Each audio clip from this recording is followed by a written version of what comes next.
Welcome to the Missouri Woods and Water Podcast. I'm your host, Nate Thomas. Hopping on, doing an intro real quick. We got myself, Micah, and Corey Groff on the show today. Corey's our guest.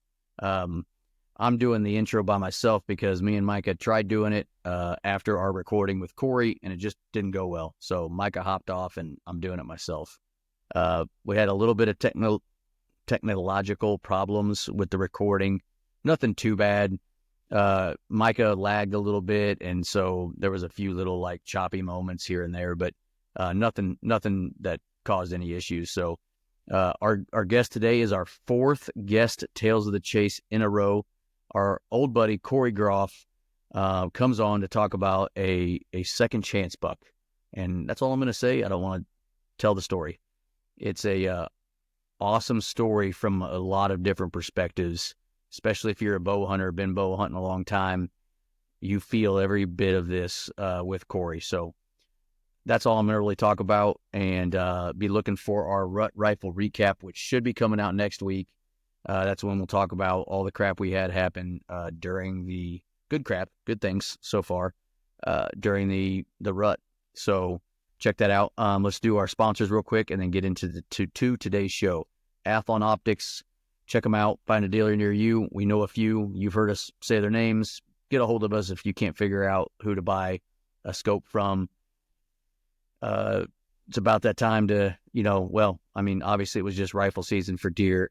I look more for rifles with my coyotes, and I'm excited about, some scopes I've got on some guns this year. So check them out at Athlon Optics. Morel Targets, moreltargets.com.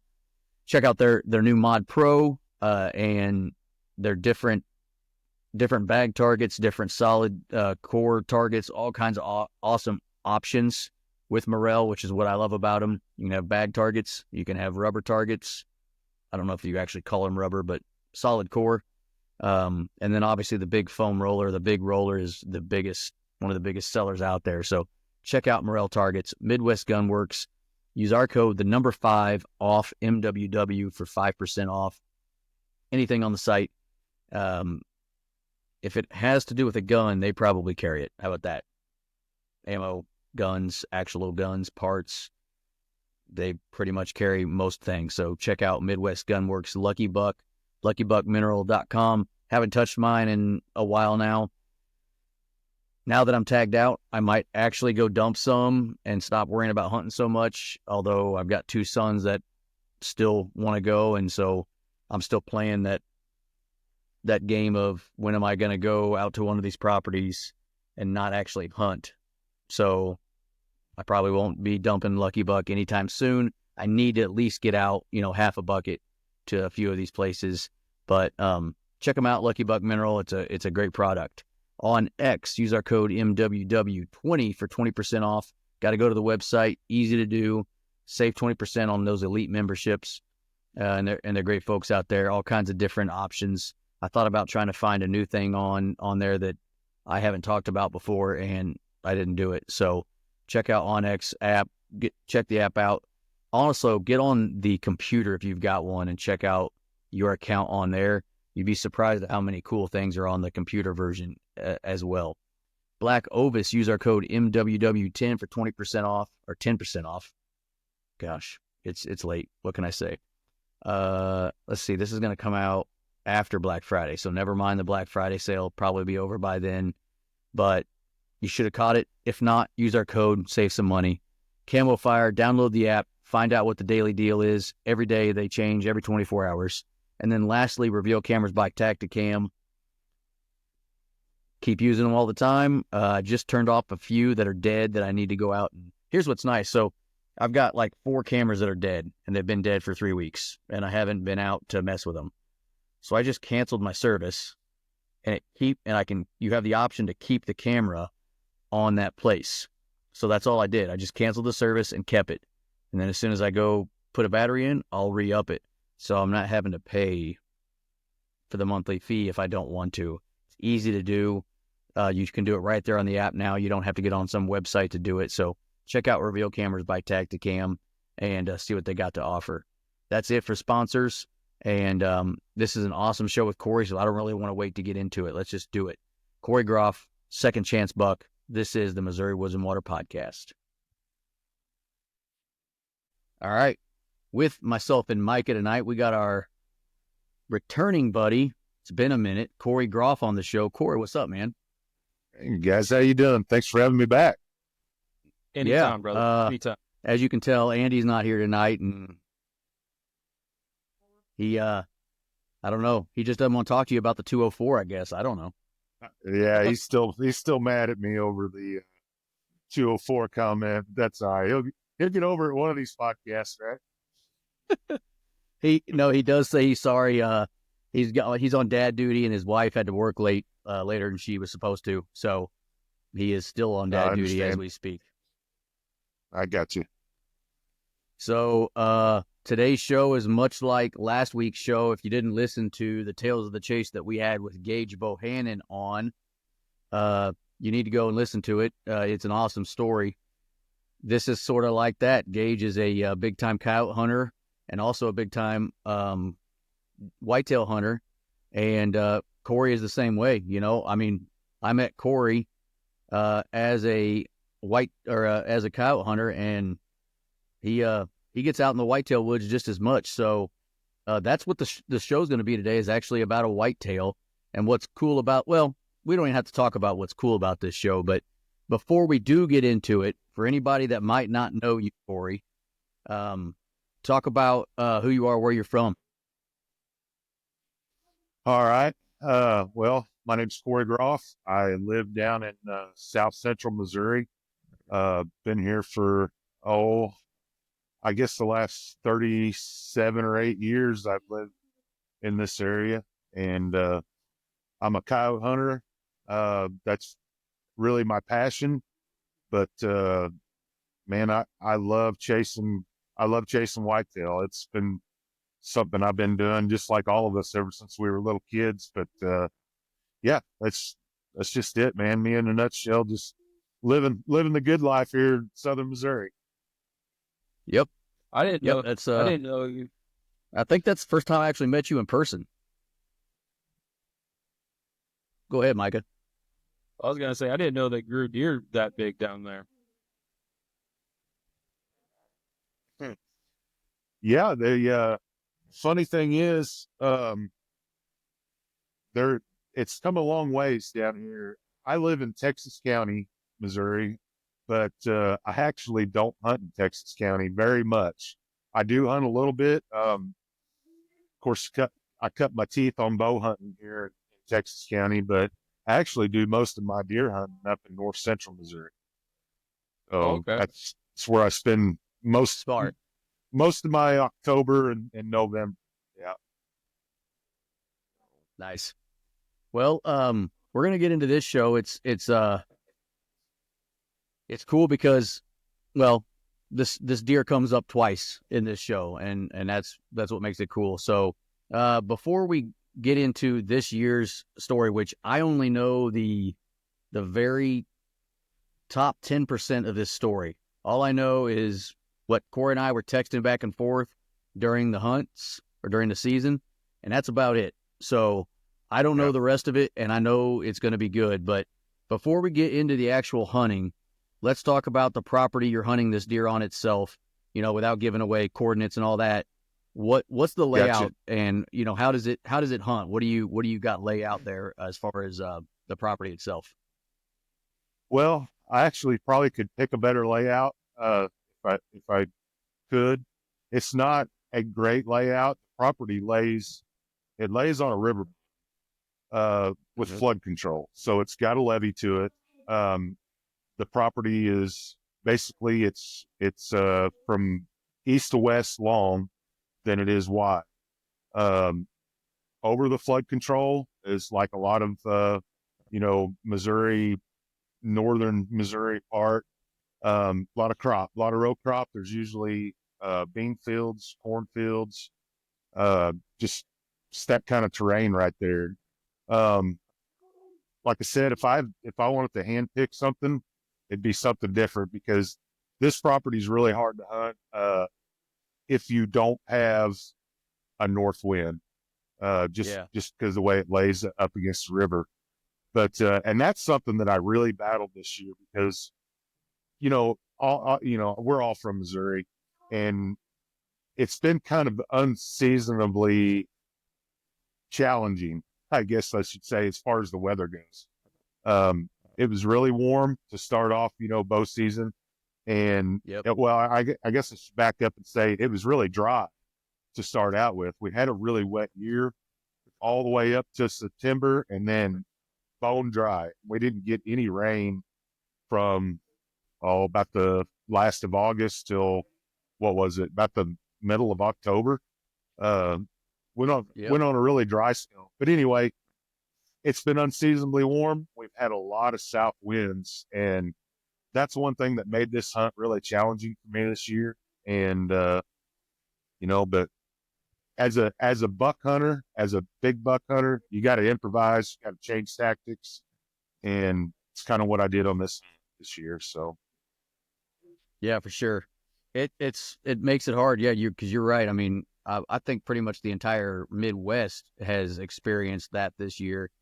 I know Iowa had bad drought, and some EHD hit pretty hard there, and we were pretty much in the same boat. And then when the season starts, even all the way, hell, pretty much all the way through this week, it has been warmer than I can ever remember. I mean, a few little spots here and there where it got chillier, but the reason I know it's been warmer than it's ever been is I haven't even worn my cold gear stuff once. I know all exactly. I've worn is a sweatshirt, and I still wear my regular pants, and I've never been cold. I got a little chilly the other morning just for a few minutes before the sun popped up, and then I was fine. So that's how I know it's not been cold until now. Yeah. So Right. no, you're right, man, and that makes it hard because when it's warm. Hit it, Micah. Yeah. You must be a little behind, but go ahead. Yeah, this last Saturday was like the first cool morning where it actually had some chill. I think it was upper 20s, like 28 or something like that. And I mean, today, obviously, it was pretty cold, but it's not been what we've wanted as deer hunters, that's for sure. No. Absolutely not. Yeah, it doesn't mean they're not going to rut, as we have all seen, but That's I don't know, right. it's different, I haven't seen that this year, but all of us, one of my favorite things to see is a buck walking through the timber or wherever, and you see the breath coming out of both sides of his nose when he's breathing, and I haven't seen any of that this year. I haven't even seen my own breath. So it's been a little different for sure. But okay, so let's get into the deer itself. Have you been hunting this deer any other year, or is this the first year you've known this deer? I've actually known of this deer since he was probably about a year and a half. So probably about 3 years ago. He he was on my camera, but as a year and a half year old deer, you don't really pay a whole lot of attention to him. Right. And so last year, I had a lot of pictures of the deer, and he's a real nice 10-point. He's real weak on his G2s, and that was something that really stuck out, about this deer. And I listened to you engage earlier today about you guys naming deer, and I'm not one to name deer. I'm just I have given. Yeah, hold on, hear me out. I have named deer in the past, but I'm just not big on it. I don't know why. I'm just not. I had a deer a few years ago, probably about the time this deer was a year and a half year old deer, that I called Mr. C. And he was a mainframe 8, real tall rack, and his G2s, it looked like a big C, just the way they were shaped. So, and it was just on his right side. So I called him Mr. C. And but this buck here, I just called him the short G2 buck. And like I said, last year he kind of got on my radar a little bit. He really wasn't that great of a deer last year. He was running with another deer that was a a straight mainframe 10, and both deer were young. I actually think the straight mainframe 10 was quite a bit younger than him. But anyway, like I said, he was a presence last year in the food plot every day. Seemed like he daylighted a lot. This year, I got my cameras out a little earlier than what I have in the past. I think I got my cameras out. I think I got them out in July this year. Put the food plot in and fired the cameras up, and immediately the next morning I got a big bachelor group of bucks, and this deer was in it along with the mainframe 10. And you know, a buck in velvet just looks like they're just massive, Gigantic. and yeah, it, you know, he came over to the Salt Lick, give me some really good pictures, and I was like, man, this deer, he really blossomed this year. I think he put on, I'm gonna guess roughly, 15, 20 inches, from last year to this year, and but he still wasn't on my radar even early season. I got a lot of pictures of him, and I guess I was just looking for something else to show up, to be honest with you. Right. And Hardhorn comes around, and like most deer do, this deer he just disappeared. He was gone for about a month. Mm-hmm. Didn't see him, and matter of fact, we actually went on a trip out to Wyoming and did some antelope hunting. So the whole month of September, I didn't hunt at all. Didn't bow hunt any at all. Cameras were still there. Watching cameras every day. This deer's not there. I did have the straight mainframe 10 coming in and out, but like I said, nothing was really on my radar. And then about 3 weeks ago, maybe 4, he started showing up, daylighting, and at that point, I was just like, man, I'm getting a lot of looks at him, and I'm like, man, this deer's really grew into something this year, and I don't really have anything else around. I just decided, hey, let's try to go after this deer, and that's just kind of how it started. Right away, I just knew he was going to be on my radar at that point. Yep. Yeah. And I mean, I'm looking at a picture you just sent me. And you're right. He's impressive. I mean, it's one of them deer that you're just like, oh, okay. Hey, you might eat an arrow, bub. And, and moving into the season, I mean, we know he did, but, so it sounds like around the beginning of October, you kind of made the decision to, I guess you'd say, actively hunt him. Yeah, I sure did. And like I said, up until that point, he really hadn't been a presence. It was he kind of flip flopped with the mainframe 10 that I had. The mainframe 10 was in there a lot.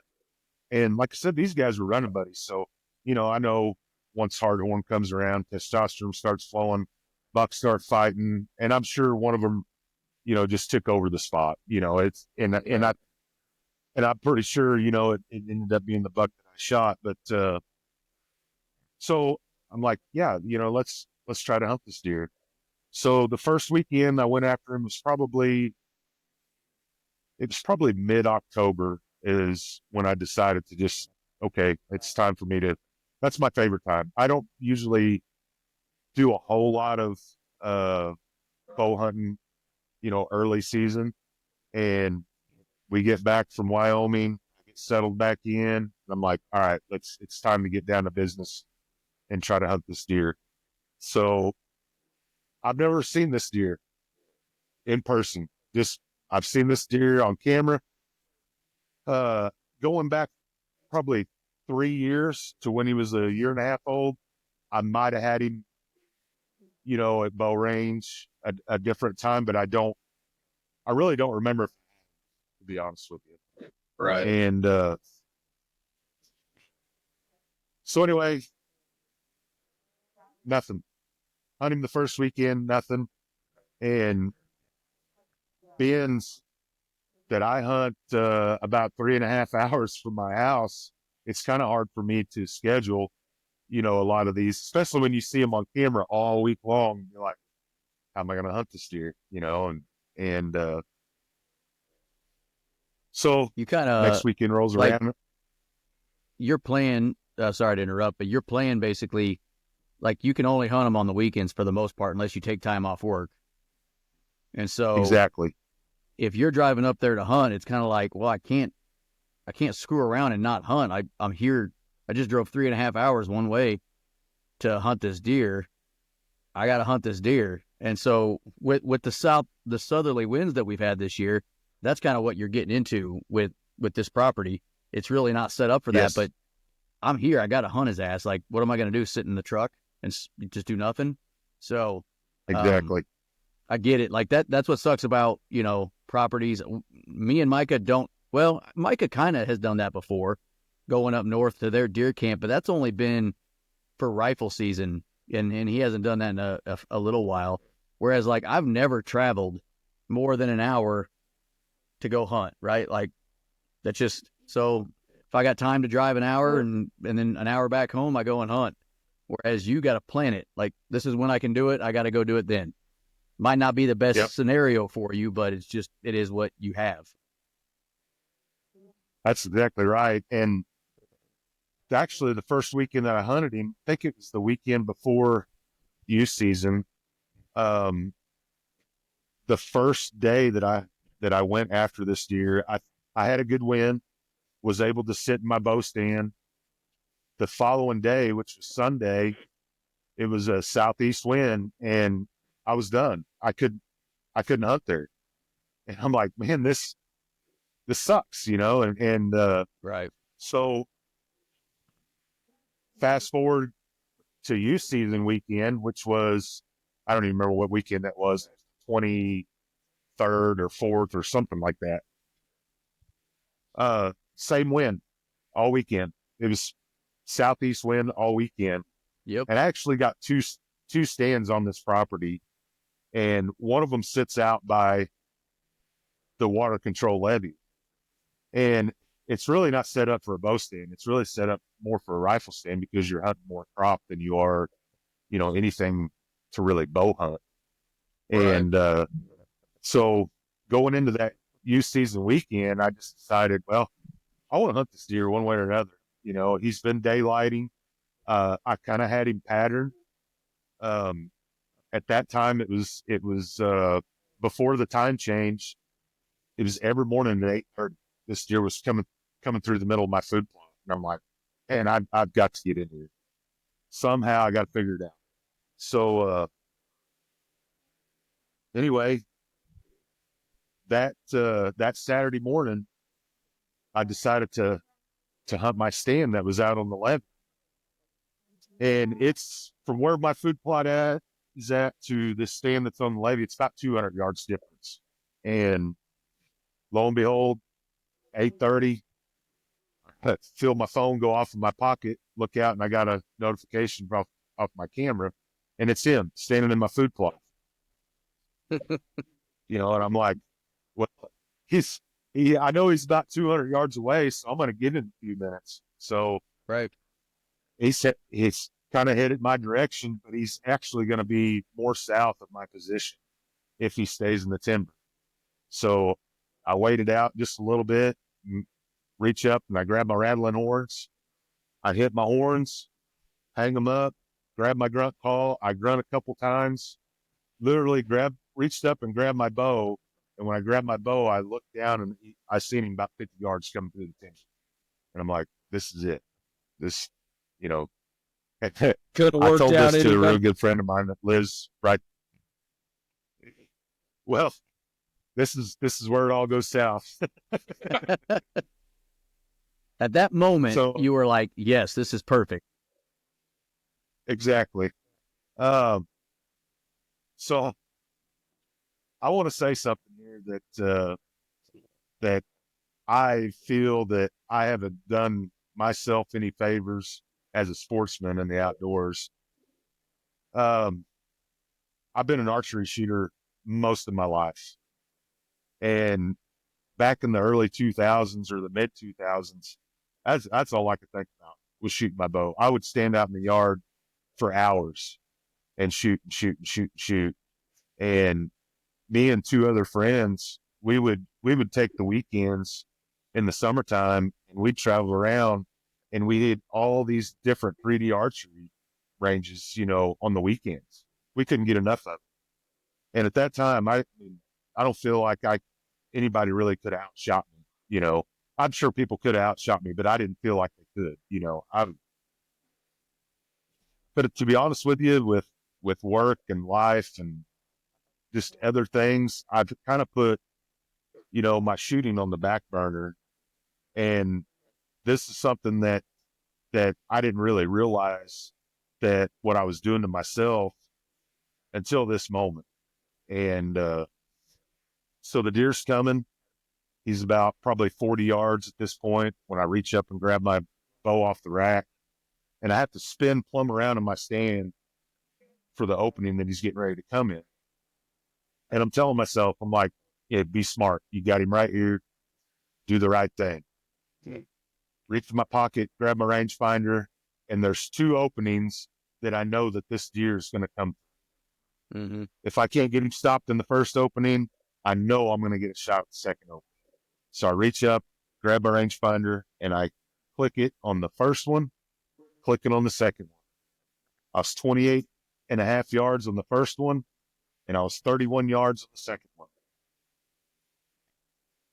Now, this is my mistake, and I'll own up to my mistake. Mm-hmm. When I ranged these two spots, I didn't account for where the deer was actually going to be standing and where my rangefinder actually hit the grass. Right. It was just a mistake I made, mistake I made in the moment. And so your rangefinder was going past the spot that he was going to stand and hitting something on the other side. Absolutely. I was probably, best I could tell, I was about 5 yards difference than than what I should be. And my first shot should have told me something. Deer comes in the first opening, 31 and a half yards, stops. I didn't stop him. He stopped on his own. I was already at full draw, put my 30-yard pin right where I wanted it, let it rip, and I missed him. Absolutely airmailed, missed him right across the top of his back, never touched the hair. I was going to say, I bet it was high, right? Yep. It was high. The deer wheels 180 degrees, goes back to the east, runs about 10 yards and stops. And he's looking around like, what in the world was that? And I'm disgusted. I sit back in my stand and I'm like, oh my gosh, I just absolutely blew this. My quiver, I don't ever keep my quiver on my bow. I just have a bad experience with quiver on my bow, so I always take it off when I get in the bow stand. And it's sitting next to me, and I'm just thinking, this deer's gone. He's gonna move off east, and I'm not gonna see him anymore. About that time, he does another 180, gets right back on the trail, going right same direction he was, and I'm like, holy shit! Like, this isn't happening, So I reached down and I'm trying to get an arrow out of the quiver, get an arrow out. At this point, he's at 30 yards where I shot at him the first time. I still don't have an arrow loaded. So I'm trying to get it on the string, watching him, and finally get it snapped. He gets to the second opening and get about half draw, and I go to grunt at him. My arrow falls off the rest. Oh, gosh. So he's looking at me. 20 yards, he's standing there looking at me, and I'm like, oh my goodness. And I'm trying to get my finger, up on the arrow, getting it back on my rest. Finally, it lands on the cradle. I pull all the way back, and the only number I got in my head is 28 and a half yards. So I split my 20 and my 30. I let it rip. As soon as the arrow hit, I knew what I done. I just knew it. Mm-hmm. Arrow hits him high in the shoulder, a little bit forward, but not too far forward, but hits him high. He's dead leg. on that right side. And he takes off, runs about probably 50 or 60 yards, and he stops, and he turns a little bit, quartering back the opposite way, and he's just looking back, at my position. And I mean, you couldn't even really tell that he was even hurt, at this point, other than Right. the dead leg when he took off. And I seen it bleed. Deer stands there about probably, I don't know, it seemed like forever, but it was probably around 30 seconds to a minute. And just nonchalant, just puts his head down and he walks off in the tent. And I knew it, I knew right then that it was not good. And sit back in my stand, and I'm disgusted. The Right. worst thing that any hunter could do, is wound a deer. And knowing that it wasn't fatal, I knew it wasn't going to be a fatal shot. But what I didn't know is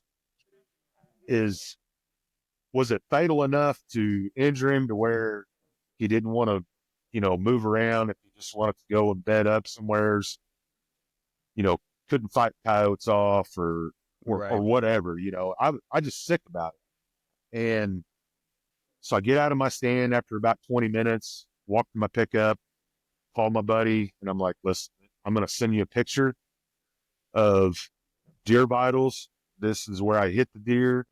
Like, you just give me your honest opinion, because I don't want to make this something what it is. And Right. immediately he's like, dude, it's not good. And I'm like, I know it's not good, but I need somebody to really tell me that it's not good. Right. And he's like, I need what are you verification going to that do? I'm right. Yeah. And I get that. Yeah, exactly. We've all done that. I remember, oh gosh, I don't even remember how many years ago, a deer I shot that I watched him run 300 yards, and I knew I hit him in the guts. I ended up talking to how many people that night, Micah? Several, just trying to talk myself out of, I don't know, kind of, you already know the answer. Yeah. As bow hunters, we have been bow hunting long enough and shot enough deer that you know the answer, but it's almost like you don't want to believe yourself, so you need to hear it from someone else. And right. Yeah, I 100% get that, right? It's part of, I guess, that I'm not going to call it a grieving process, but it kind of is. Like, you went from a high, when you saw him, you're like, oh my gosh, this worked. The next thing in your brain is holding him after you've killed him. You don't ever think about what did happen to you. You don't think about that, stuff that can happen to you. And I mean, and that's part of it. And, you're 100% right on the shooting side. I mean, me and Micah talked about it this summer, and thank God I kicked myself in the ass towards the end of the summer to really start shooting, because I was in that same boat where I wasn't doing what probably should have been, done because of kids, sports. Yep. Well, let's be honest, like, we all like rifles and coyote hunting too. So like, that's another thing that takes away your attention for just a short time. Right. And, it does, and then sometimes you don't feel like you're as prepared as you used to be. Luckily I did kick myself in the ass, and thank God I did. But yeah, I mean, you're right, man. It just, you don't think about the things that could go wrong. You only think about, this is going to go great, and I'm going to be holding him, right in the next 5 minutes. What do you think, Micah? I mean, what's your thoughts on some of what Corey said there? I mean, life gets in the way, sort of thing. And it's one of those things that as hunters, we should probably get on to other hunters about a little more, be like, hey, we probably need to practice a little more, probably need to get out there, do a little bit more shooting. Because just like Nathan, this year is probably, I wouldn't say it's my worst as far as practice goes, but, I definitely don't shoot as much as I used to, just because life gets in the way, and need to move things around to make it where we need to shoot more. Everybody needs to shoot more. It's probably one of the bigger downfalls, and probably one of the more prominent reasons why, situations like this happen. So. Yeah. Well, it was the best slap in the face, honestly, that I could have had, because, I mean, it's the worst case scenario. Yep. You take a deer that's that kind of caliber, and you wound him, and you think, man, this is Yeah. this is awful, and I have respect for every animal, coyotes do a lot of damage, and we all, use that excuse all the time, well, I'm coyote hunting because they kill all this livestock and they kill all these rabbits, these quail. But, in honesty, I kill coyotes because I love it, and, Yep. but I respect them. I wouldn't even want to see that coyote. I want to see a nice, swift kill. Right. Yeah. But, 100%. I'm the so first I one that get, admits I like a coyote. I don't want to see them gone off the landscape. I don't want to right. No, decimate the no. population. I like coyotes. I enjoy hunting them. And just like Yeah. you just said, I don't like seeing them suffer. I want to kill them quickly. You know, um, that should be true of any sportsman, right? I mean, I don't care if you dislike an animal or not. I don't ever want to come face to face with certain animals, but if I'm going to have to do something, I hope it's quick, you know? So, Absolutely. no, I agree. And this is why I love, you coming on to talk about what, the first part of this story, which is, what you just told, and we'll get into it in more depth here in a sec too, is you don't hear this part of hunting very often. I will say the hunting community has gotten better about telling the bad side of stuff. But, 10 years ago, all you saw on TV and, Kill whatever, shot. well, I'll just say 10 years ago, all you saw on TV was the successful hunts and the big deer and the big elk. You never saw the quote unquote fuck ups ever. You never did. And it wasn't Well, until honestly, like people like the hunting public, when they came about, they showed all of it. They showed when they screwed up, yeah. they showed when they were successful. And, podcasts like, Working Class Bow Hunters, another one that they talked about every bad thing that happened to them as on top of the good stuff. And, I think that's great because, they're, it's just part of hunting. Like if you hunt long enough, you've read, I'm sure you've been on Facebook and read, oh, I've never wounded an animal and this and that. And I love reading that bullshit because if you hunt long enough, something's going to go wrong at some point in time. Oh yeah. And, unfortunately for you, it happened in this first part of this story. So you called your buddy, he verified like you thought this thing is, probably not dead, but but I know what your brain was doing right then and there. Yeah, but if he died, like what if he dies? And I don't remember for sure how many days it was later, Corey, but a few days later, I sent you a text of my first buck, and we ended up on the phone while I was in the pickup line with the kids, and we talked for forever. And Yeah. I remember, I think it was before. It was before, and you just like, I just want one picture of him. I want to know if he's alive. That's it. I just want to know. And so, what happened after you talked to your buddy? What transpired after that? Kind of in the next few days or whatever. Well, I'll still go back to that day because he wasn't. I made a lot of phone calls that day. I waited about 2.5 hours to go look for any kind of sign, and so my second call was to my wife, and because she knew I'd put a target on this deer at this point, and I was telling her everything about this deer, how he'd been coming in. So I call her and I'm like, man, you're not gonna believe this. I shot that short G2 buck this morning, and she's like, really? And I'm like, yeah, but it ain't good, and so I started telling her, what had kind of transpired, and kind of the same thing, hey, I really have applied myself to this sport in a lot of years. I've just kind of been getting by. And my wife, she's a good support system. She's like, well, you know how to fix that, don't you? And I'm like, yeah, I do. A new bow? Yeah, I mean, I'm just kidding. That was your chance right there for a new bow. You could have done it. Hey, you got 11 months to figure that out. But so my next call was to Tom Monahan, and I'll take this story back to this summer. Tom and I, we've been bow fishermen for years. We've hunted a lot of bow fishing tournaments together in the past, and a good friend of mine talked me into hunting a bow fishing tournament this summer, and I hadn't seen a lot of these guys in a long time. And Tom was one of them, but I talk to him, often. I stay in touch with a lot of that community and stuff, even though I don't do it much anymore. Well, Tom has a blood tracking dog that he got off another good friend of mine, and he's a black lab. And you wouldn't think a black lab would be a good blood trailing dog, but Tom's got probably one of the best dogs in the state. And I'm not sugarcoating any of that. That's legit. That's real shit right there. He's got one of the best dogs in the state.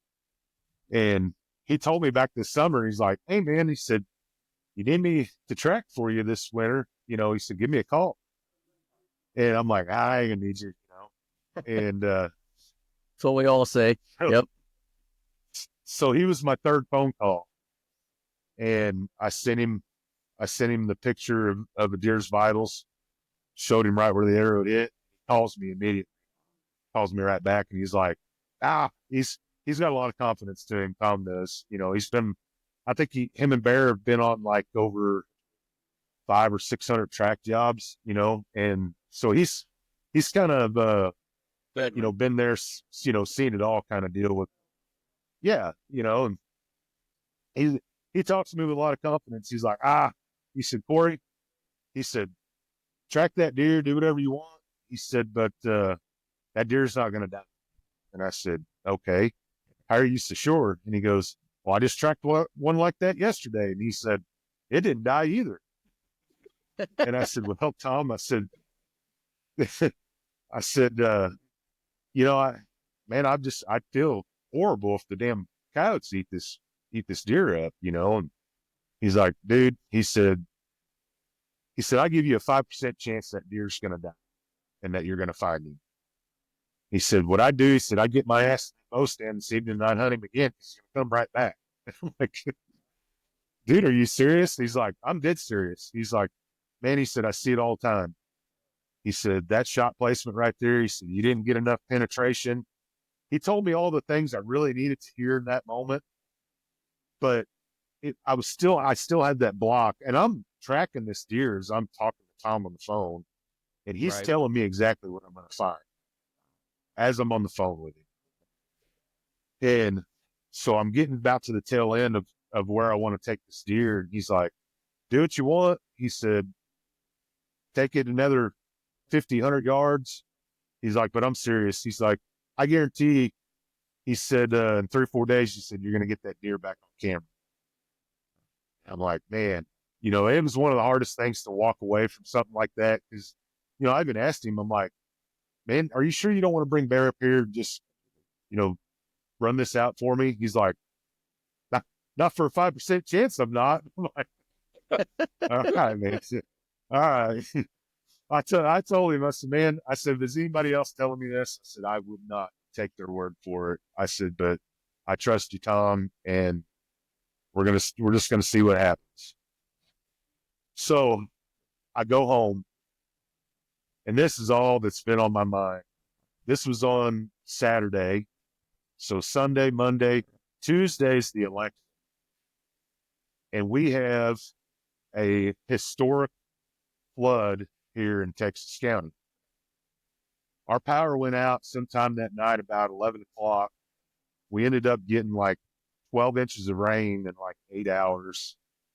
We don't have no power. I'm not sure if I can even make it to election. I'm frustrated about that. And I'm frustrated about my deer. Water's over the road down here that it's never went over the road on this on this bridge right here next to the river where I live. And so there's a lot going on this week. And so I've got a neighbor who lives up the road. He's a big deer hunter. So we're sitting there down by the river waiting for all this water to go down so we all can make it in town and go vote. And we're talking about this deer. He said, man, he said, did he have a pretty nice deer you was after? And I said, yeah. And I told him the whole story. And About I that said, time, man, you're like, thanks for bringing it up, asshole. He, and, you know, being a tight knit community, you know, we're all deer hunters around. You know, it's just, I'm glad he brought it up, but I was, you know, just still kind of ill about it. And I just told him, I said, man, I don't know what I'm going to do this weekend. I said, I'm either going bow hunt or I'm going to go look for this deer. I said, but, you know, Tom told me he's going to show up on camera this week. I said, it's been like 4 days and I ain't seen this deer yet. Well, that night, I had to be up at work early the next morning. So I went to bed pretty early. I went to bed at like 8 o'clock that night, had to be up at 2 the next morning. Wow. So I get up at 2 the next morning, make my coffee. First thing I do is I pick up my phone and I got all these notifications from my camera. First one I open up, there's the short G2 buck with a doe on my camera standing in my food plot at 11 o'clock at night. And I'm like, a weight just lifted off my shoulders. I'm like, Yeah. oh my goodness, I cannot believe this deer's back. And I cannot believe Tom nailed it. He told me 3 or 4 days. Well, this has been the 4th day and the deer was back. I was shocked. I mean, completely shocked. Yeah. This deer was back and he was actually bumping a doe through the food. You know, I mean, he's not hurt. He's, you know, bumping a doe. It's just, Yeah, it's almost as good of a feeling as when you actually kill him here, because, you know, it's relief. You know, he's not dead somewhere in a ditch being wasted. He's alive and he's acting Right. normal. And Yeah. that's kind of almost as good as you could ask for right there. Yeah. Same thing happened to Absolutely. me. What was that? you know, Was so that at this point, This Which one, delay's Micah? killing me. Same thing happened to me, Yeah, a little bit, but- seasons ago, and shot that one in the shoulder. The only penetration I got was broadhead, and guys came out, helped me track. Long story short, never found it. He showed up I think it was a week later. I had pictures of him, and, you know, so I'm glad he lived. Never saw him again, but after that trail camera picture, but still, glad he lived. Yeah. Yeah. At least through that, you know, he might not have lived from other things, but he lived through that. Sure. And that's what, you know, makes you feel better as a bow hunter. Right. So Micah, did he still have the broadhead in him where he broke off? As far as I know, because that's it. The insert came out of the arrow, and that's all that went in. I had my full length arrow, but not the broadhead or the insert. Yeah. So Yeah. in those pictures that I got that night, you could see exactly where I hit him. I think, Nathan, did I send you that picture? Yeah. Yeah, you did. That's, I think when we were on the phone, you sent me that pic, or maybe it was a couple days later, but I know I got that picture. Yep, right here. So You yeah, sent me I mean, 3 pictures and hit the third one. Can I show it? Can I yeah, I don't care. do it? Yeah, so the third one, it's going to be hard for people to see, but he's got an injury right there on his back, I guess, what do you call it? Or right up, basically you follow the shoulder, you know, left and right, it looks about perfect. It's just Yep. up. And the 3 pictures you sent me, he was looking like he was doing normal deer stuff. That's for sure. Well, here's where the next part of the next phase to this story is what really is going to just make you think, how it's just a testament to how tough, these deer are, and their will to, spread their genetics and keep on living is just, I don't know how they do it. If I get hit with a broadhead, I ain't going nowhere, man. No, I'll just lay down and let you shoot me sure. again. So at this point, I know this deer's got, from just, how I measured my arrows out with my existing arrows, I know this deer's got about 6 inches of carbon arrow and a Spitfire broadhead. So I wasn't going to pursue any other deer. If I got Mega Moose on camera after that, my goal was, I'm not going after any deer but this deer, because I felt I as respect for the animal, this is what I'm going to do. If he outwits me, and if he beats me at this game through the rest of the season, then he's earned that right. But at that point, I just felt like that was something I really needed to do, is try to get this deer killed. Yeah, I agree. Yeah, it's kind of like, although if a deer like Mega Moose showed up, I don't know. I might, my morals might be tested. We get two, You know what I'm saying? two buck tags in Missouri. 2 buck tags in Missouri. There you go. There you go. Mega Moose might have been a little bit of stretch. I probably shouldn't use him as an example. Hey, plug to last week's show. If you haven't listened to the show about Mega Moose, go back and listen to it, and you understand what we're talking about. There you go. So we'll fast forward. We'll fast forward to Saturday morning. Guess what? All weekend long, southeast wind. And I'm like, man, you got to be kidding me. I just can't catch a break on these southeast winds. And so actually, that's a lie. It was going to be southeast on Saturday, and then Sunday I was going to have a southwest wind, which I still couldn't get in my bow stand for on my food plot. But if I didn't kill the deer on Saturday, I had a plan for Sunday.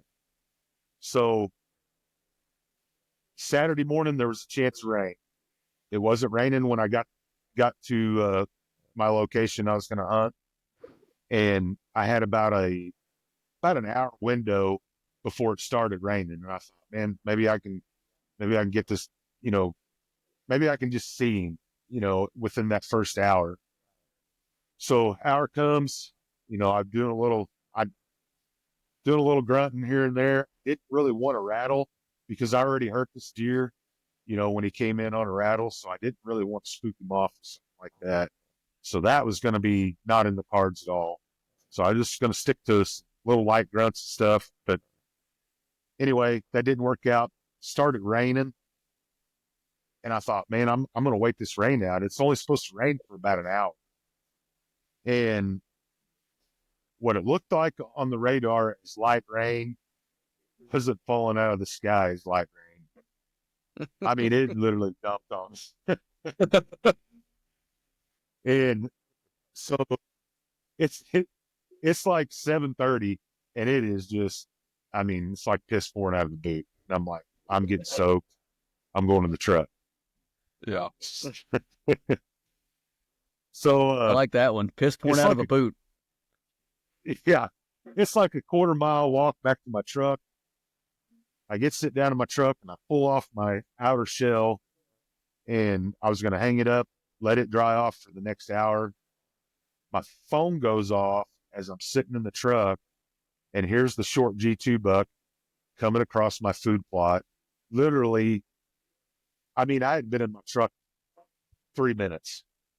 And I'm like, it's like a page out of Gage Bohannon's book. This deer knows that I was there. Like, how could he not know? I just got out of the stand. It's raining, and he just nonchalant walks right past my camera.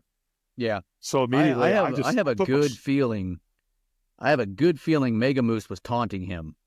I don't, deer don't have personalities, but I swear every time he told me he left, he would be on camera that night. It was almost like he was taunting him on purpose. You know what I'm saying? Yes. And I feel like that happened Yeah. to you just then. He knew you got down and he was going to be like, I'm going to go give him a picture real quick. Oh, yeah. I hear from Gage quite often for that whole month and 2 weeks, whatever it was. I didn't hear from Gage a whole lot. That boy's a hunter, and Mm-hmm. so if he feels like that deer was taunting him, I guarantee that deer was probably taunting. It's just, he's that good a hunter. Yep. But, so anyway, immediately I put my stuff on and I go right back out and I sit down and I hunted. From that point, I hunted all day long. And it was probably one of the single best days of the year that I had hunted. Deer were just cruising all day long. I mean, buck after buck after buck, and it was just a great day to be in that. Of course, if you weren't Corey Groff, waiting on this injured deer to come. But,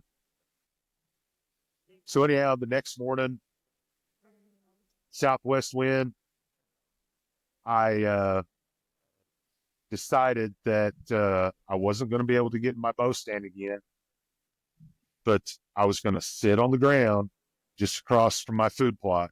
And knowing that this buck would come in every morning, coming from the east into my food plot, I'm like, I think I'm going to take this big risk and sitting on the ground with a southwest wind because I don't think he's going to be able to win. So that was the plan.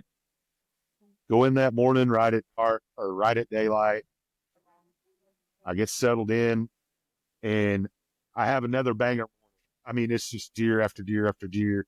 I have deer walking straight downwind. They're not really spooked by me, which was a good sign. They knew that I was there, but they'd stop for a minute and then just kind of just move on through. The only problem with that, if he would have done something like that, I wouldn't have had a shot at him. So every time this deer would come into the food plot, I had a salt lick right there. And the salt lick had been there. This salt lick's been there for like 10 years. It's just a natural kind of salt lick. The deer have got it just buried out. I mean, I think a whole deer can fit in it. But every time that he would come in that, he always moved to the south of that salt lick. Every picture I've got it. So I knew if he would come in there, he was going to work his way to the south, give me a good shot. So as adults, we all do, being that I'm 3.5 hours from home, at 9:30 that morning, I'm not seeing what I'm wanting to see. Like I said, I had a good morning, a lot of deer moving. We had that bad storm the week before. I had limbs all over my yard, like big tree limbs this big around, that I put on the back burner to try to chase this deer. And it's just stuff like that weighing on my mind. I'm like, it's 9:30. I gotta go home. I gotta get out of here. I gotta go home. So I get out. I grab my stuff and I get all the way to the levee, to the flood control levee. And I'm looking out across this crop over towards the gravel road. Something catches my eye. Something shining in the sun. So I grab my binoculars, look out across the crop. It's a coyote standing there. No big deal. Thought I'd watch him for a minute. And as I'm watching him, I see a deer come in view of my binoculars. It's 3 bucks chasing the doe. And none of these bucks are on anybody's radar. They're just little basket rack deer. But I mean, it is like, it's on. The chase is on. I'm standing here watching all this. And about that time, here comes a tractor down the gravel road. It isn't bothering these deer at all. And I bring my binoculars down, and out of the corner of my eye, I see another flash. And I look to the end of this pecan grove that these deer are running in. and there's a deer standing there. Pull my binoculars up on it. There he is. Short G2 buck standing there. Mm. He's about 1,500 yards across this crop. And I'm like, holy crap, there he is, and I'm over here like, yeah, it's just how it works out, Well, Right. about that time, he just takes off, dead run, goes on a dead run to the south and crosses the levee that I'm standing on. But he's like 1,500 yards away on actually a different property. Right. And so I'm standing there. I'm like, well, I just watched this deer that's got a broken off arrow run 1,500 yards probably and never skipped a beat. Like this deer stuff, So I'm still contemplating about going home. And as I'm standing there, it hits me. I'm like, I look at my watch and I'm like, well, it's 9:30, but you know what? Like the time change, I don't know. It's Is he going to be 8:30. coming through here? Yeah. Yeah. Like, is he going to be coming through here? Like, what's going on? So immediately I run back, call my buddy, and I said, hey, I was just getting ready to come out. I seen him, runs across the bean field. I'm going to give him an hour. I'm going to sit here for an hour. If he don't come through here, then I know he's went the other direction. So when I put my phone back in my pocket, it was 9:45, and sit there. Nothing's moving through.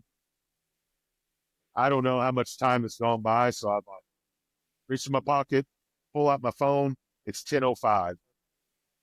20 minutes gone by. And I'm like, well, it'd probably take that deer 20, 30 minutes to work his way on down through here. So I'll give him another half hour. As I'm putting my phone back in my pocket, I look up across the food plot down the deer trail and I see antlers. And I'm like, holy crap, there he is. He's about 50 yards. Mm. So mind you, I'm on the ground and it's completely out of my element hunting in the deer stand. And so I watch the deer working his way into the food plot, stops, looks around. I'm ready. I got my release on my string. I'm ready to go. All I need the deer to do at this point is come about another 10 yards and come across the food plot. So, like I told you before, what this deer's characteristics was to always go south of that salt lake. I'm like getting ready to pull my string back, and this deer goes to the north of this food plot or Of to the course. salt lake. And I'm like, oh no, he's going to go downwind and he's going to bust me. Like this is not good because I have no shot. There's too much traction in the way. There's just going to be no shot at this. Right. And immediately he comes around the north side of that and immediately turns south. Walks that 10 yards that I need him to, literally stops, picture perfect at about 10 or 12 yards. And I smoked him, man. Double lung, deer runs about probably 40, 50 yards and piles up, and I knew it was fatal right away. I mean, it was one of the biggest reliefs I've ever had in my life to, not only accomplish killing a deer that you put a target on, but to actually have that deer in bow range twice and being able to execute it the second time, knowing that the deer was hurt. It was just a huge relief to me, that it was that I could actually close the book on it. It wasn't that I had so much history with this deer that I was chasing him every year, this, that, and the other, but I did have history with the deer, being able to watch him grow for the last 3 years, up until this point. But it's just, it was just a huge weight and a huge relief. Yeah. Well, I mean, how many? I have no idea what the statistics are, but how many bow hunters get a second chance at the same deer when they, when they messed up the first chance, we'll say, right? I would venture to guess. I got 3 shots at that deer. Yeah, I would venture to guess like 1% of all bow hunters get a second shot at well, a third shot at a deer, right? Like it just doesn't happen. The deer either dies, it's a fatal shot that you can't find the deer, so they die, or you shot them, so they move the hell away because they don't want to get killed, shot again here, so they just move off. Andy had that happen a few years ago where he shot a deer and it moved an entire section over and never came back. And and then you just never see him again because hunting is still hunting. And that's right. You just don't get those chances very often. You know what I'm saying? And so that's what, makes this story cool as hell. And I didn't know you were on the ground the second time, dude. That's awesome. I don't think I knew that part. That's cool as hell. Yeah, that was the only plan that I had, Right, yeah. So what was your setup there? Because for the listener, who anybody who's never met Corey is a large man, large dude. So, like, how did you hide yourself on the ground there? What did you do?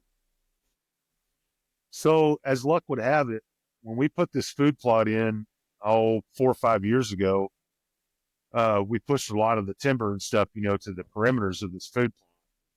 And I've burned most of it off. I mean, there's not a lot of that left, but there is some deadfall that is still on around some of the perimeter. And the day before, the weekend before that, when I had all those southeast winds, I looked at that spot there's this kind of like a little tunnel right there next to the food plot where there's some deadfall. And I'm like, man, I just wonder if I could get in, and make that work. Well, I just decided that on a southeast wind, I just wasn't going to be able to do it on a southeast wind. But if I would get anything else, other than that, I think I could make it work. And that was just my plan. I had that plan for a week, and it just came together. It was like it was almost meant to be. You know what I mean? Right. Like being able to have a shot this year 3 different times. I mean, I just felt like how it just ended, it just was like it was meant to be, and I'm just glad that it was, just so I could say that I know that he's not still out there, running around with an arrow stuck in his back. And to his testimony, it didn't slow him down any at all, but that had to be uncomfortable, in his back, it just had to have been. And eventually could have killed him. I mean, you never know. Did you recover the arrow, the broken arrow? Yeah, I got both arrows from that deer. Actually, when I shot him the second time, he ended up breaking that arrow off in him too. So when we field dressed that deer, he actually had two arrows ruined in 2 him of your arrows, you that jerk. were about. Hey, I'll take the $60-$70 loss there.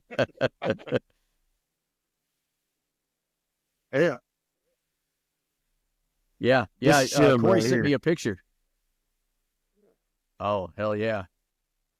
That's awesome. Deer, dude. And like I said, he's not no, he ain't no booner, but he was actually bigger than I expected him to be. So it's a solid deer all day long. Yes, Corey sent me a picture when they were skinning them of the broadhead in them.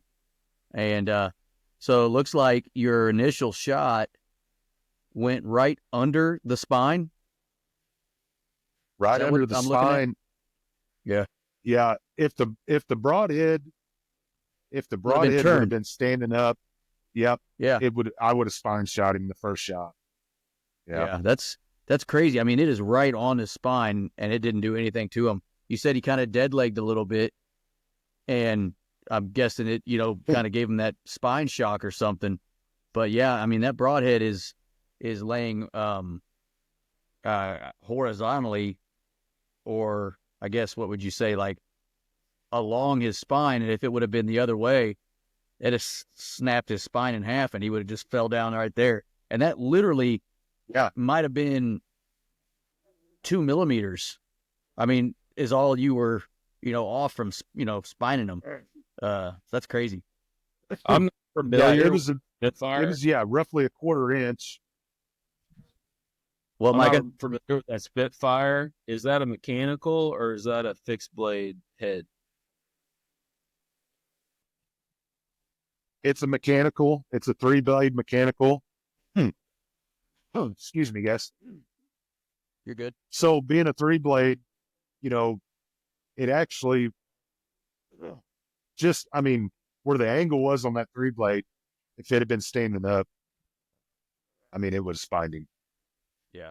But It didn't. and here's another thing. That made the story even cooler.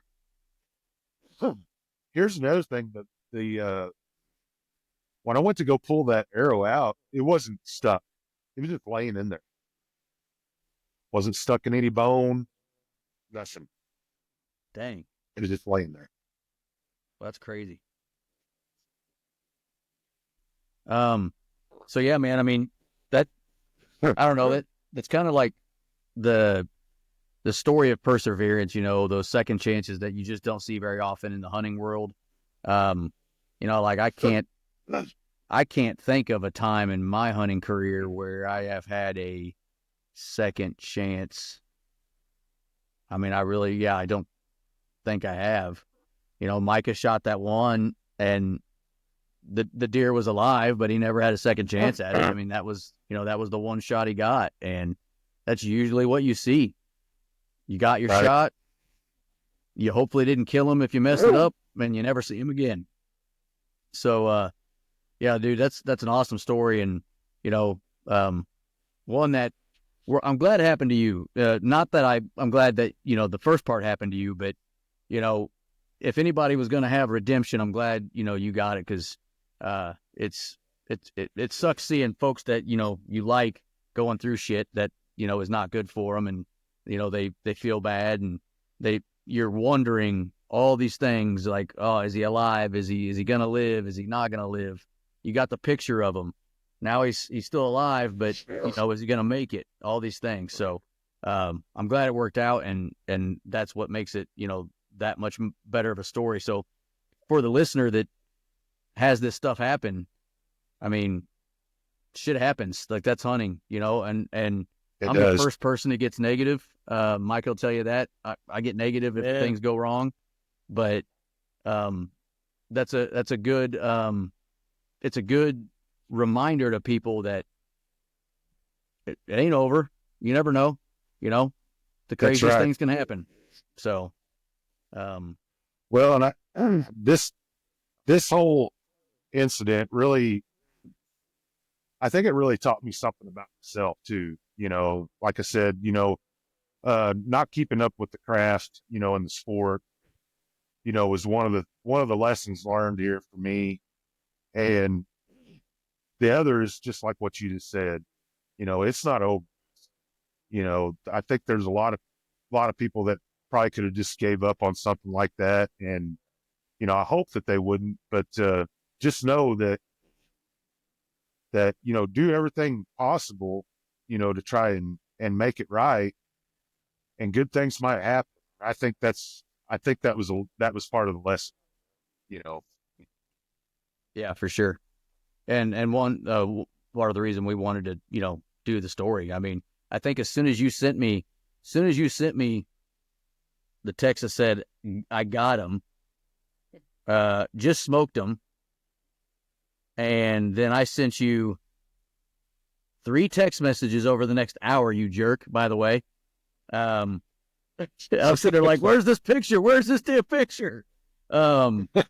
Just smoked him. And I said, seriously, dude? Heck yes. Except I said another word. I said, I'm on my way to help with the recovery. I'll be there in about 4 hours. And then you sent me the picture, and it was him. And, I was just super stoked for you. Because like I said, I know how tore up you were about it, and it's awesome that, you got that second chance. So, Corey Groff, I appreciate it. But I don't want to leave quite yet. I do want to give the listener a teaser. So we're going to do a show in the next, we don't know, but the next 4 weeks or so. Corey's going to be back on the show, and we're going to be talking about coyote hunting. And so be looking out for that. We're going to be talking about coyote hunting in general, coyote tournaments, and a tournament that Corey is involved in this year that is actually up in our area, our neck of the woods, that he's going to be helping out with. So, Corey, if you want to give a quick rundown about what we're going to talk about, and then, we'll record it at some point, and then we can tie a bow on this one. So all this deer hunting stuff, it couldn't be possible without some really good friends of mine, the Myers family. And so Lindsay Meyer, she works for a pediatric care place, and it involves, obviously youth, dealing with youth, and they're like a nonprofit. And so Lindsay come to me this year and asked me, if I'd help put on a coyote tournament to do a fundraiser. And being that, I've done the Connor Clifton hunt for the last 7 years, it's been pretty successful. And like I told her, I said, you don't know how successful these things are going to be until, you kind of get them going. But she asked me if I'd help her with a fundraiser coyote tournament, and we're going to put it on this winter. It's going to be, format's going to be a little different than most other tournaments. It's going to be like a day and night tournament. So that kind of gives guys an idea about the time frame when it's going to be. But it'll be up in Carrollton, Missouri is where it's going to be at. So yep, be looking for that. It's it's a good cause.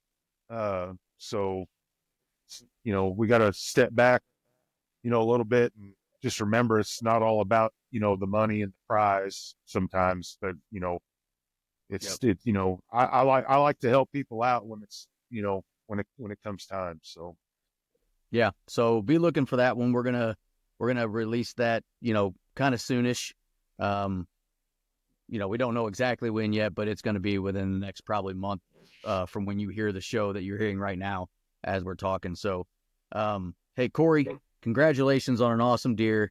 Even though thank you guys, you are on the evil side now and you're siding with Micah on the nicknaming of deer, I'll give you a pass on that one. I think I'm still up about 212 votes to 3. So I think I'm still winning that one. But Corey Groff, man, congratulations on an awesome deer. Thank you, man. And congratulations to you too, man. You've put two really nice bucks on the ground this year. That's impressive. Hey, thanks, man. I mean, really, really proud of that. The sun shines on a dog's ass every once in a while. So, that you get that. I don't see it that way, man. You're coming in there hot, buddy. Yep. We've had a good year. Mike has been working hard too, and hopefully he gets something here as the rut's kind of winding down. But it's been a good year for us, and it's not over. So that's right. Groff, man, we'll talk to you later, bud. See you, buddy. Thanks, guys. I appreciate you. All right, man. See you.